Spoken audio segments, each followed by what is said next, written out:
Армысыздар, құрметті достар. Біздер бүгін Алматы қаласындағы Құрманға және Мәуленов көшелерінің қиылысындағы мынандай үйде тұрмыз. Бүгін заманымыздың заңғыр тұлғасы Заманбек Нұрқаділов ағамыз арнайы тақтайша жасалынып жатыр екен. Соның ашылу салтанаты, бізбен бірге болыңыздар.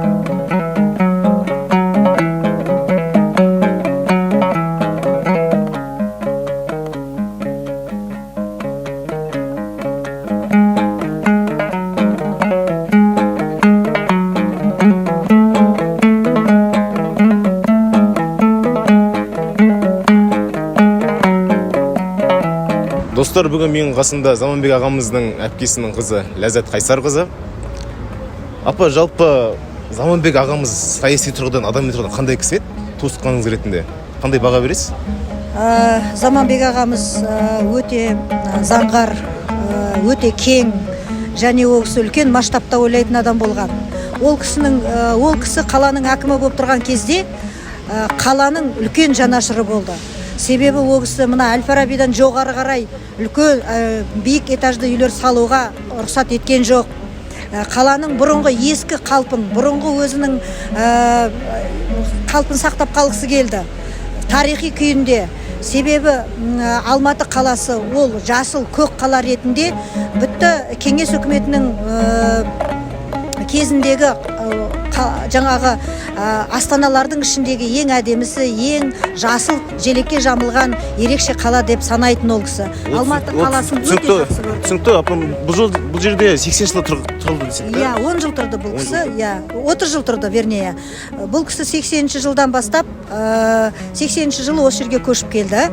Бірақ оға дейін Мечникова көшесінің бойында тұрған. Мен енді студент шағымды, балалық шағымды сол кісінің жанында өткіздім. Ол кісі өте білімді инженер болды. Өйткені ол кісі өзі құрылыс институтын бітірген, қызыл дипломмен. Мектепті, Кеген орта мектебін ол кісі алтын медальмен бітірген болатын. Сол кездің өзінде ол кісінің анасы Кеген селосында пол жуушы болып жұмыс істеп жүрсе де, өзінің баласына сондай керемет үлкен тәрбие берген анасы болды. Анасының аты Күлшарбан болды. Әкпесі, жалғыз әкпесінің аты Панаркүл.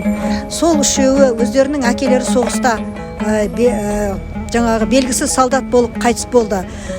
Көп жылдардан кейін ол кісінің жаңағы енді міне жаңағы несі президентіміздің арқасында осындай шешімге қол қойылып, қазір сол өзінің тұрған үйіне осындай үлкен тақта орнатылғалы жатыр. Біздің жүрегіміз жарылып қуаныштымыз.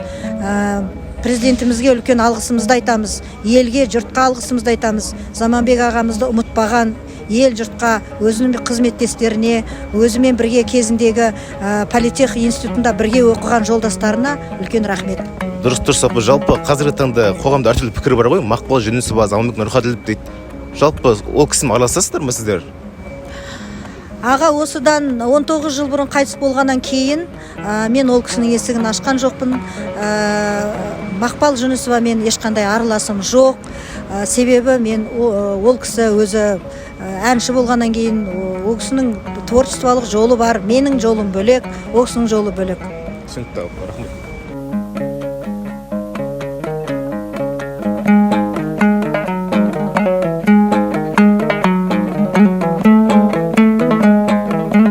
Достар, менің қасымда Заманбек Нұрқаділов ағамыздың ұлы Қайрат Нұрқаділов ағамыз.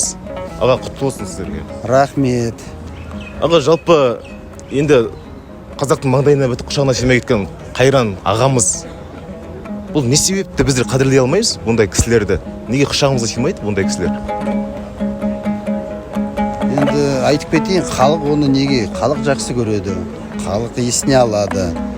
Енді қазір қаңтар айында президентіміз Тоқаев әкем туралы жақсы сөз айтты, әкемнің еңбегін айтты. Қазір енді билікті басын бұрып біз жаққа, көрдіңіздер ме? Бүгінгі күн тақта Алматы әкімнің несін бергеннен кейін, рұқсатын бергеннен кейін біз осы тақтаны қойып жатырмыз. Екінші жоспарымыз мәдениет министрінде әкемнің ескерткіштің эскизін қарап жатыр. Осы мамыр айының аяғында бекітіп эскизін қолдаса, Алматы облысы кәдімгідей бір 60 миллионда ақша бөліп, Кеген жақта уже жері бар, сол жақта ескерткіш қояйық деп не қылып жатыр. Дұрыс аға. Аға, жалпы енді бұндай оқиғаларды біз фантастикалық кинодан көреміз ғой, өзі 3 рет атып өтілді дейтін. Жалпы болашақта бұл шындық ашылуы мүмкін бе? Иә, не дегенде қаңтар айында бізге депутат, әкемізге ас бергенде депутаттар келген, осы мәжіліс депутаттары. Мәжіліс депутаттар айтты, Ермұрат Бапи да бар ішінде, олар айтты, осы жылдың аяғында істі қараймыз деп жаңадан. Соны күтіп отырмыз, жоспарлап отырмыз. Ашылады, іс ашылады деп ойлап отырмыз. Жақсыға рахмет, аман болсын. Мінекей достар, өздеріңіз көргендей тақтайшада ашылды, тұсауы кесілді. Мына жақта қоғамға белгілі оппозиция серкелері бар, Рысбек Сәрсенбай деген сияқты, сонымен қатар ақын әртістер де бар. Қоғамда былайша айтқанда қоғам қайраткерлері, мемлекетке адал еңбек сіңген мықты тұлғалар келді. Мінекей репортаждың соңғы жағы адамдар кетіп жатыр жаймендеп. Сонымен қатар біздер жаңа бас жағында полиция қызметкерлерінде байқап қалдық. Заманбек ағамыз қайтыс болса да оның рухынан қорқатын биліктің әлі бар екеніне көзіміз жетті. Аман болайық.